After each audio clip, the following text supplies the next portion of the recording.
Municipals notification విడుదలైన రోజే BRS operation ఆకర్ష్కి తెరలేపింది.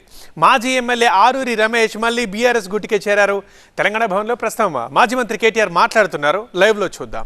కొత్త పంచాయతీ పక్కకు పెట్టుండ్రి ఉండే కొంత అక్కడక్కడ ఏముండే అంటే మీకు తెలుసు, అక్కడక్కడ కొద్ది ఎమ్మెల్యేల మీద కోపం ఉండే.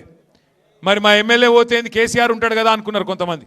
అనుకున్నారా మీరు కూడా? వర్ధనపేటలో గట్లే కొంతమంది అనుకున్నారు. తీగని అనుకున్నారు అనుకున్నదిగా ఓడగొట్టరు, లేకపోతే ఎందుకు ఓడిపోతారా?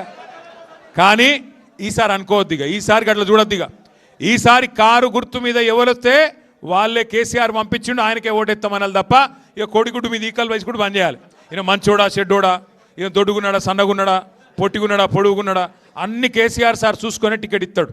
కాబట్టి ఈసారి మాత్రం కారు గుర్తు మీద ఎవరైనా వస్తే గులాబీ కండువా కప్పుకొని ఇక కేసీఆర్కే ఓటేస్తున్నా అనుకొని, అది గల్లీ ఎలక్షన్ అయినా ఢిల్లీ ఎలక్షన్ అయినా ఒకటే ఆలోచన చేయాలి, గట్టిగా గుద్దాలి.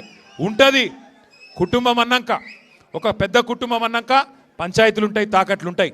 కానీ నేను ఇదివరకు చెప్పినా మళ్ళీ చెప్తున్నా, గుల్గాలే అల్గాలే కొట్లాడుకోవాలి, కానీ అర్రలో కొట్లాడుకోవాలి. గులుగుడే గట్ల. రేపు మున్సిపల్ ఎలక్షన్లా గుల్గాలే అలగాలే, కానీ బీఫారం ఇచ్చినాక మళ్ళీ కారు గుర్తు మీద ఎవరైనా కూర్చున్నాక ఇక పోయి ఒత్తుడే ఉండాలి తప్ప గుద్దుడే ఉండాలి తప్ప ఆగద్దు. దయచేసి మళ్ళీ చెప్తున్నా, ఈసారి వరంగల్లా 12కి 12 కొట్టాలి. మళ్ళీ బ్రహ్మాండంగా గులాబీ జెండా ఎగిరి కేసీఆర్ గారిని సీఎం చేయాలి. వర్ధన్నపేటలో బ్రహ్మాండంగా మళ్ళీ తిరిగి గులాబీ జెండా ఎగిరేయడానికి రమేష్ గారి నాయకత్వంలో, దయన్న మార్గదర్శకత్వంలో ముందుకు పోదాం. తప్పకుండా మంచి ఫలితం తీసుకుందాం. రమేష్ అన్న తిరిగి ఇంటికి రావడం అందరికీ కూడా సంతోషంగా ఉందని చెప్పి మళ్ళొకసారి తెలియజేస్తూ,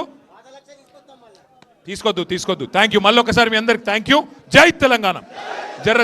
జర కొద్దిగా ముఖ్యులకు కండువా కప్పేది ఉన్నది, ఆగమాగం చేయకూరి ఒక 10